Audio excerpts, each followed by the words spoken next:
Wow. So this is going to become Macro205, and we'll see how far we go. I'll try and not make it too bad on you guys, but we're in the coding world, and there's going to be debugging, and there's going to be all kinds of things to try and wrap your mind around. I wind up rebooting a lot. When you reboot and reload, what happens is that this thing has constantly been trying to auto update every time. We will want that at the end, but for us, I don't know if you just caught that piece. Here, I'll do it again. For us, we don't need it during development to always update every time you load it, right? So if I do the options command and I get in here, there's this updating process, and I'm going to change it to being on request, just so that I can tell it, no, don't update, I'm fine. Because now look at it, see right here, it says we can't do import. Well, we're working on an import function, for crying out loud, and the reason is that it updated at 1642, and that's after 4 o'clock. So now I got to change this to being 1600. Well, that's a pain in the backside in order to turn this into yes. And as you recall, we need that to say yes in order for the import trigger to say ready. Sorry about that, but just time finally came for me to make the video that stated that. Anyhow, that's a total parenthetical thing, because our real mission on this mission is to look into customizing the macro that we've already written, and we're going after function mini base transfer. Let's edit this thing. And in the last video, we created this process right here. Okay, let's go in deep. We're going to go through this line by line. I mean, there's only a half dozen of them. How hard can it be? Turns out it can be a real pain in the ass, so get ready. Oh, by the way, I just opened a beer, so you should too, because it can only make it better. Okay, so O problem. Okay, so we're going right off the bat. We need to say, okay, this is the sheet that we're in. You remember how this thing always assigns variables? So it says this component, current control of active sheet. It says it assumes you're on a daily page. It should say it assumes you're on a what you call it,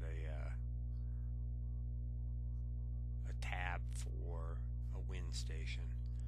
Anyhow, we come into here, get cell range by name D8. Well, obviously D8 isn't going to be where the ready statement is, so we need to immediately go over here and figure out where is my ready statement going to exist, and it's actually in D105 in our new revision. So we're going to scroll up here straight away, and we are going to take that and turn it into a D105. Okay, and then that will keep us, by making O problem equal to that will keep this if then statement from shutting us down. See that exit sub that's inside of there? If D105 doesn't say ready, then it's going to exit. So when it would say D8, obviously it would kick us out. Okay, and then when you come back down here, it does the same sheet function again. Most likely I could delete this actual statement because it's already been made up here, but O basic is so incredibly detailed that I really hesitate to try and clean it up too much, especially when it comes to these things, especially because I know this thing works. I'm just going to let that go.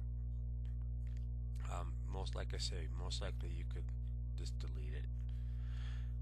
Maybe when we get done, if I really get into cleaning house, we'll go through and explore those things. After that, we start doing what we call a variable assignment. Okay, so O column is what we had before, and that column was set up to be get cell range by name H4. So the column that we were looking at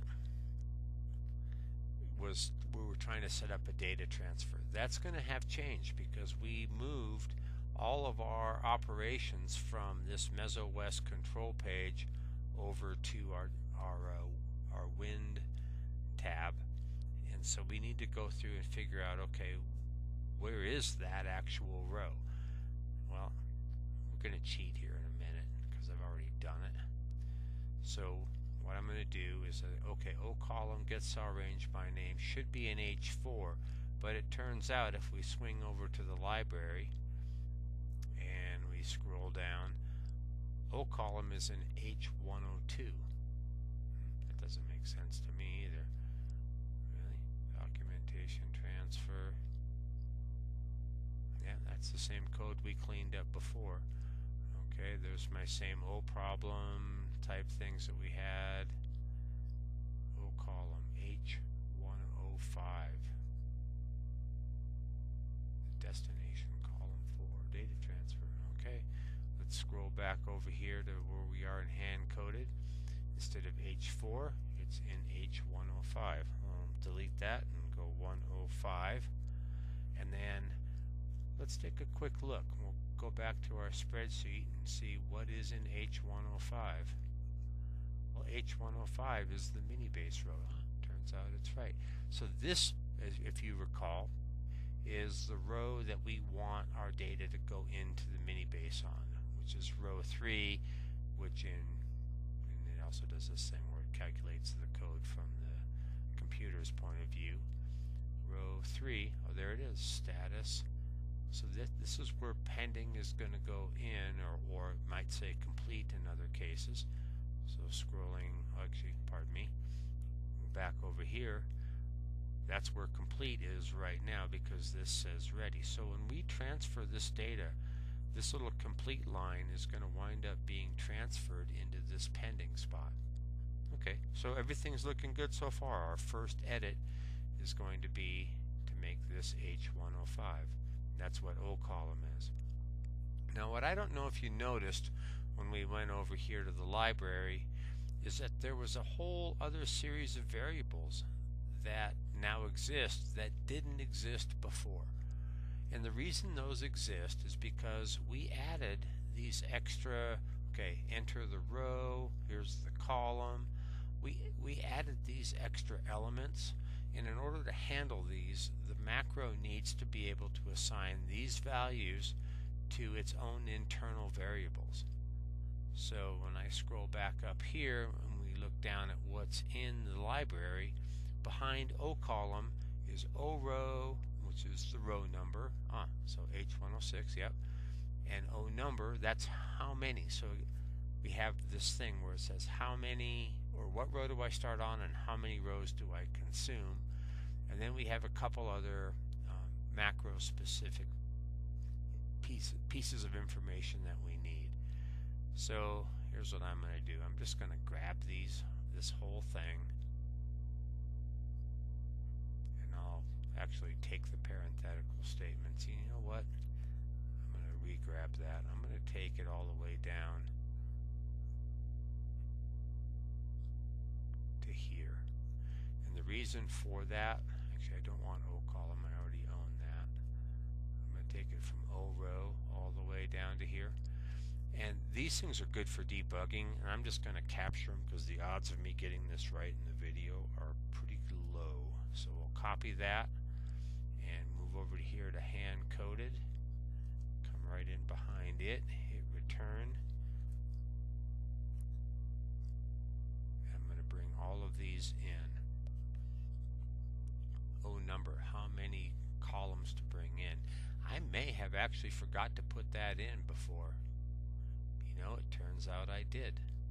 So what this is looking for in here in H106 is, or in H109, is a variable that tells me how many cells it wants to capture. So in H109, where's H109? 7, 8, 9. I need to have a number that says how many of these rows am I going to capture. So let's say I want to grab 25 rows. That number has to be there.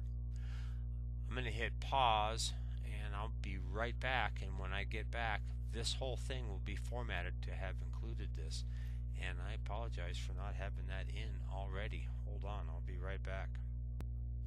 And I'm back. Wow, that was quite the ride there. So while I was gone, what I put in was this line that said number of cells right here, and I put the number 25 in here. You should do that too. That was an oversight in the previous however many videos, quite a few of them though. That's something that we need to be able to have in here, because this is what helps us determine what we're doing as far as how many of these lines we're going to carry in. So what happens is the enter row is on 3, and this tells it where it goes. This tells it what column it's going to, but this tells the computer how many of these lines to grab. So for me, for instance, if I want to grab 25 lines, I'm going to grab from here down 25. What is that? 101 plus 24 would be 125. So I would grab down to here. If let's say you're of the mindset that you want to capture all of this information here, blowing from, blowing to, and do the whole 160 type number of lines, what you would have to do is actually put in to this cell the number 160. That's a lot of numbers to accumulate, but it would be super easy. The computer wouldn't even notice it. Okay, with that oversight covered, let's come back up. Okay, we have H109, that's onum. So all of these are variables. And this is a weird thing that is really challenging, and I honestly don't fully understand it in BASIC. Depending on how you accumulate a variable, you can get different styles of variable. So when we're saying get cell range by name, or we're running this command to get whatever's in H105 and put it in O column, it puts it in a very general format. It says, oh, it might be text, oh, it might be a number, oh, it might be an integer, it might be a Boolean variable. There's all these different things that it can accumulate. So when you do these general assignments, you're never really sure exactly how this is formatted.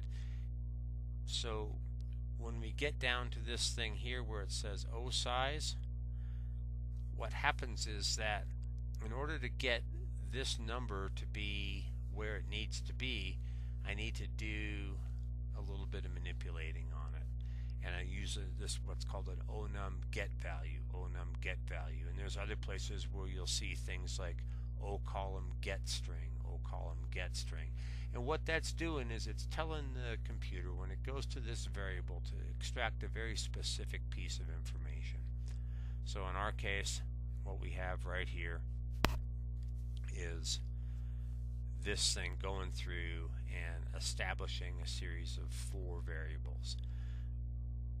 O column is where it is in the mini base, left to right, based on the date. O row is where it is vertically.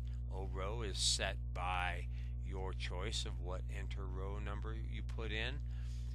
Scrolling down again, O size is this number, so this is the size that you have right here, plus, oh, I accidentally resized that.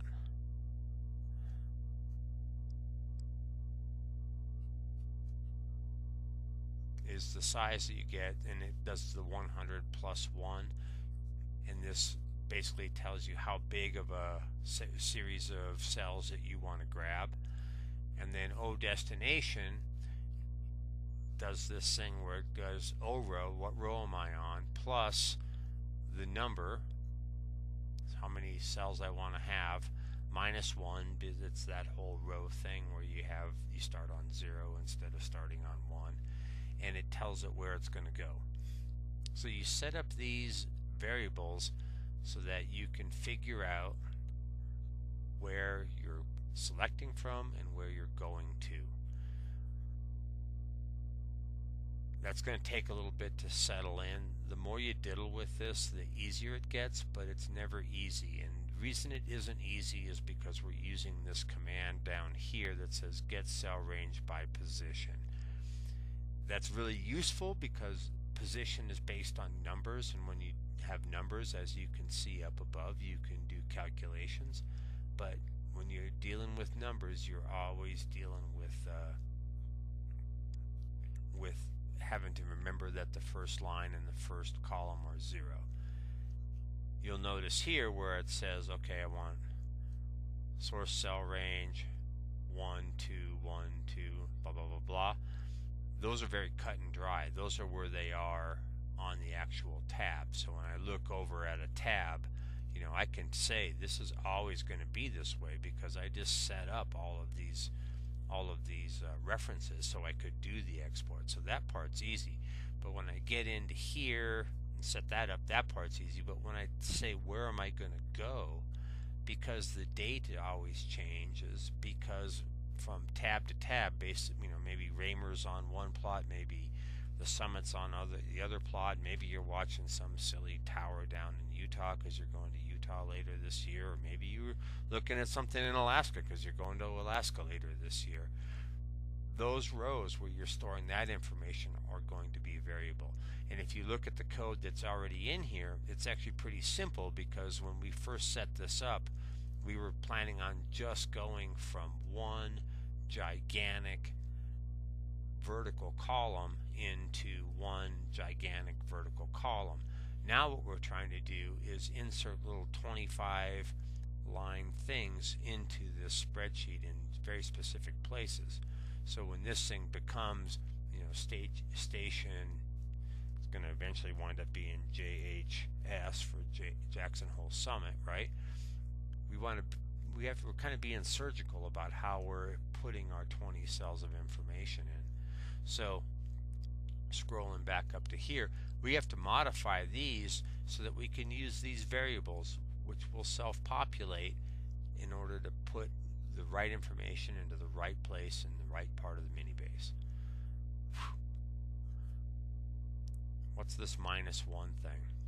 Well, the -1 thing is kind of one of those deals where, okay, I'm starting on my size, I'm going to a specific place, and I'm using a number. I want to accumulate 25 lines of information, right? It says I want to transfer 25 cells.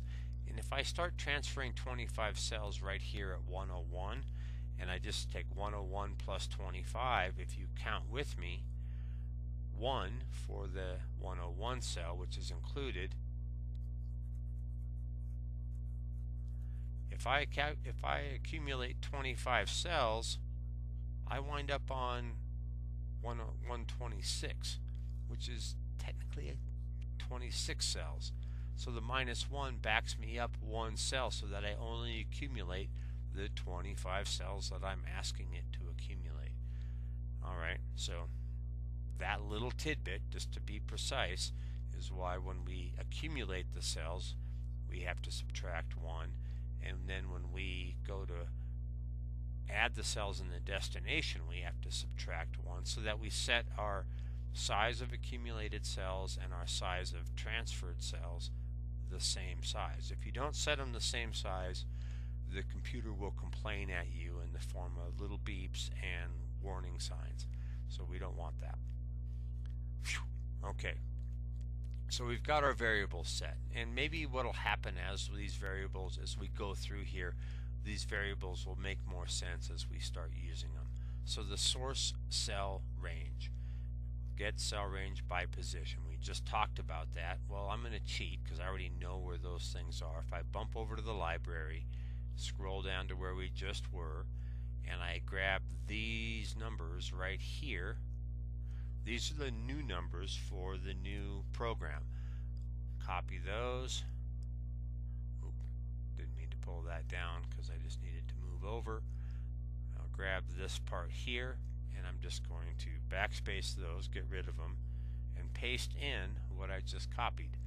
So that sets me up. So O size gets used right here. So this basically tells me, you know, where I want to go in terms of to accumulate the data. And what that says basically is I want to grab these cells, not that one because that has a date number in it. I believe I'm down to right here. That's 25 cells. It says grab those 25 cells. Okay, scrolling back up. I'm going to this place called mini base. That's not going to change. That's all the same.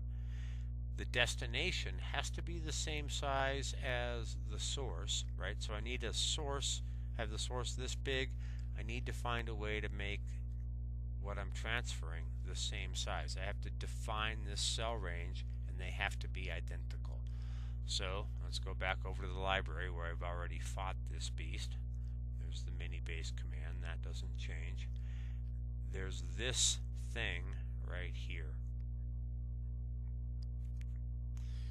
Copy that, and we'll bump back over here to hand coded. And when we get to hand coded, we're going to highlight what's inside of here. Backspace to get rid of it, and you don't have to. I could just have said paste, but I like to see it disappear before I put the new one in. So this has some interesting bits in it, right? So this O destination, ODEST, is a calculated value, and as soon as I start using calculated values, it changes the format of this variable to being an actual numeral.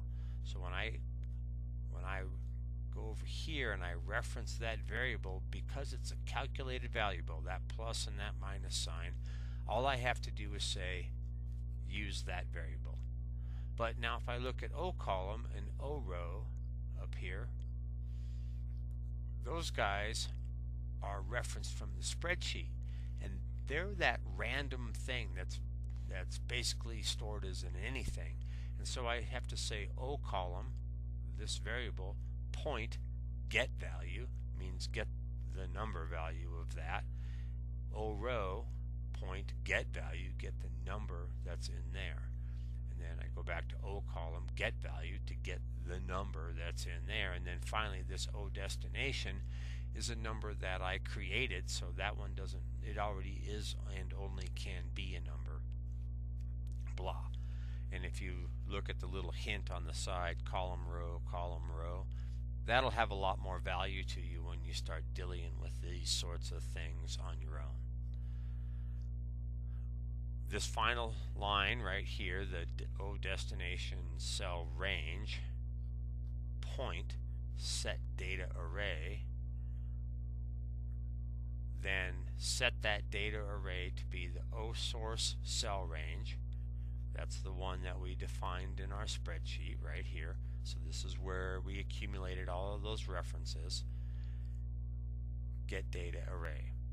So it does all of this in order to make this destination cell range that we defined with this fairly radical series of discussions into what we defined as our beginning. So this is the beginning, this is the end, and this says this is the end. I want you to do this function, take all this shit from this zone and get, not only from this zone, get the data array and then transfer it all. Plah. I know it's a pain in the ass, but that's what it looks like. What's the name of this? It's called function mini base transfer right now. I'm going to save that thing. And what we're going to do now is come back over here, and we're going to do the quick and dirty graphic like we did before. Assign a macro to it. Don't worry about the Java runtime problem. I know it's in hand coded. Function mini base transfer. Assign. Okay. God, I hope like hell this worked. It doesn't. It takes only one miss to have this fail. Click. Well, you didn't get any window popping up saying that you failed. Let's go to the mini base and look around in the mini base and say, well, what do we have in the mini base?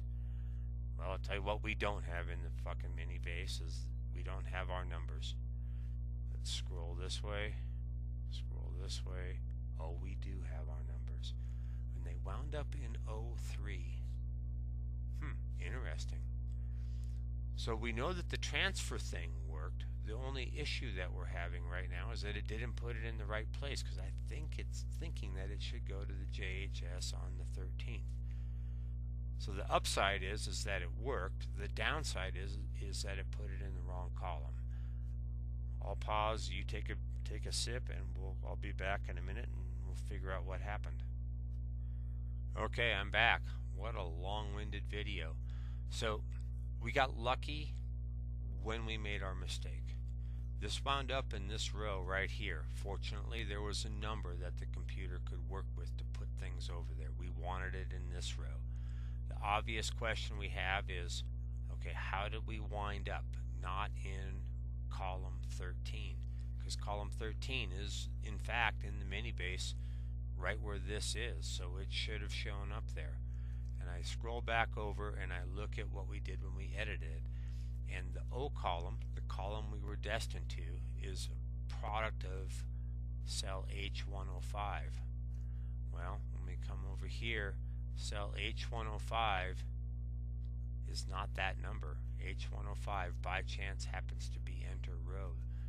The column we want to go to is in H102. So when I scroll back up here, all I need to do is go over here, delete this, make it H102, hit save, scroll back down, push the button, and there it is, right there. Son of a gun. So now we have a system that is capable of inserting whatever data we want to wherever we want in the table. It's just now up to us to set this up so that it winds up in the right place, right?